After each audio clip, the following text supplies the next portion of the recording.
What's going on, everyone? People spend 1/3 of their lives asleep, but what if people could work during that time in their dreams? That's pretty much the fantasy for anyone in hustle culture, or someone who is trying to get ahead in the world of work. Well, that reality might just be here. According to Prophetic CEO Mark Wollberg, we might be closer than ever. Wolberg's interest in facilitated lucid dreams emerged while in Jerusalem. In this time, Wolberg stated reading lots of theology and found a common thread. Abraham, Muhammad, Buddha, all of these prophets received their prophetic wisdom in their dreams. And he wondered if technology could that even be possible. A couple years later, while Wolberg was trying to find someone who was already experimenting with this technology that would achieve lucid dreams, he saw a tweet from Grimes, the electronic pop artist, about a software engineer named Wesley Berry III, who was playing around with tuning brainwaves into art and writing his computer with thoughts. Soon after, Wolberg flew to San Francisco and pitched Berry on applying one of these electrode-filled brain activity monitoring headsets to lucid dreams. Now, how is prophetic dreams actually different? Well, this is not the first technology that claims to induce lucid dreams, but it is the most funded one.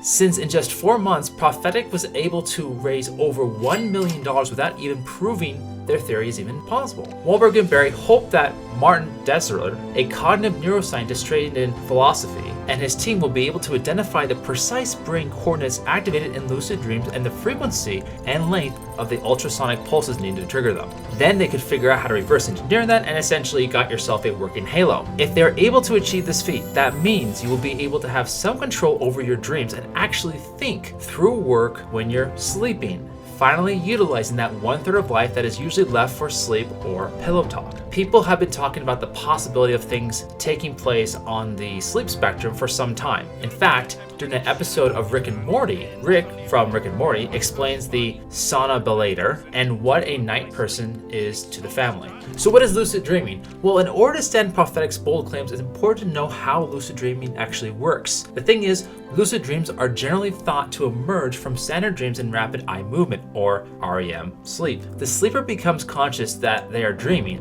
but does not wake up. In the past, in 2017, scientists from the University of Adelaide tested 3 techniques to elicit this lucid state. The first involves checking around your environment multiple times per day to see if you're dreaming. The second option encourages people to set an alarm 5 hours after going to sleep and falling back to sleep to encourage the REM stage of sleep.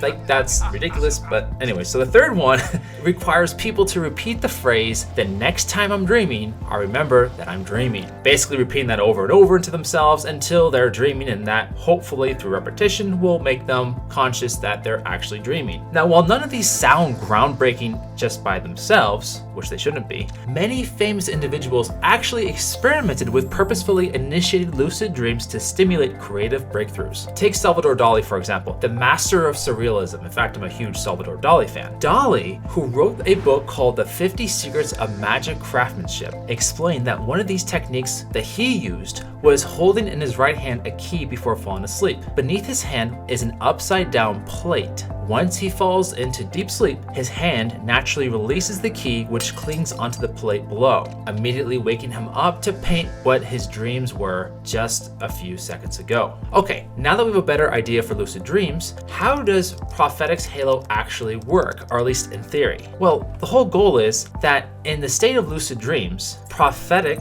will train an AI on the neural activity data in the same way that you train ChatGPT on words and sentences and stories, and then it inputs the activation patterns, as Wolberg states. According to Prophetic, the halo will work by releasing focused ultrasound beams, or sound waves that can use to monitor the health, for instance like a baby in a womb, into a region of the brain involved in lucid dreaming. The beams will activate the parts of the brain that control decision making and awareness, initiating the lucid dream, as the company says. Now, if this logic sounds familiar, the mastermind behind all this is Afshin Mehen, and he actually designed Elon Musk's Neuralink N1 device. essentially the brain implant company that Elon Musk is building to connect people's brains to technology. The idea being that you could not only be conscious during dreaming, but potentially have the ability to program or impression your brain through repetition. Now, as someone who struggles with sleep paralysis, basically waking up and not being able to move, this sounds like an absolute nightmare of being able to make yourself conscious in dreams, but hey, maybe some people will be interested in it. Here's the thing. So how much does it cost to get that 1/3 of your life back? Well, Prophetic's Halos device is expected to cost between $1,500 and $2,000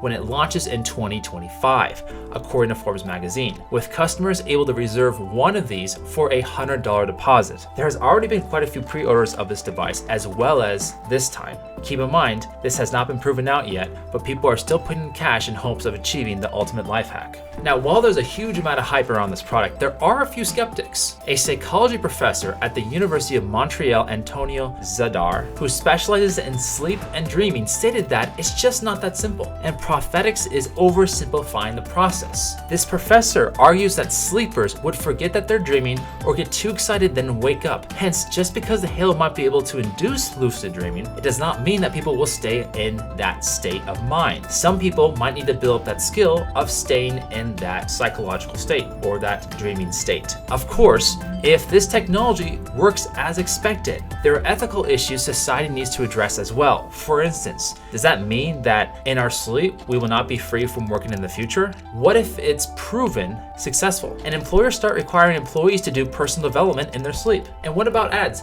What if companies pay money to blast your brain with impressionable state when you're not even awake? On the other hand, on a positive note, this could be the key behind learning languages, shortening learning curves, and the Tim Ferriss's 4-hour promise, making the slogan a real life thing. Either way, if this is possible, the applications and implications are enormous. So do you think this should be built? And if so, would you use it? We'd love to hear your thoughts below. Till next time.